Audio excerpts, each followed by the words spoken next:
হেই one piece লাভার, so আর মাত্র 3টা anime episode release হওয়ার পর ওয়ান পিস এনিমে একটা 3 মান্থস ব্রেকে চলে যাবে, যেখানে এপ্রিল 2026 এটা রিটার্ন করবে অ্যান্ড দেন এলবাফ আর কন্টিনিউ করবে। তবে স্যাড নিউজ ইজ এটা একটা সিজনাল এনিমেতে ফাইনালি কনভার্ট হতে যাচ্ছে। লাইক যেখানে 26 ওভার 26 ইয়ার্স এটা কন্টিনিউয়াসলি রানিং চলছিল, এখন ফাইনালি এটা একটা স্টপে যাচ্ছে।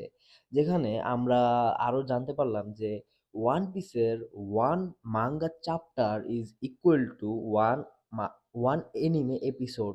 হ্যাঁ, এরকমই কিছু হবে যে একটা মাঙ্গা চ্যাপ্টারের উপর একটা এনিমে এপিসোড বানানো হবে। সো যেখানে বর্তমানে এক থেকে দুটা চ্যাপ্টার কভার করা হতো, সেখানে আমরা নেক্সট ইয়ার থেকে ওয়ান চ্যাপ্টারের উপর ওয়ান এপিসোড দেখতে পারবো। Like it's kinda 1:1 ratio.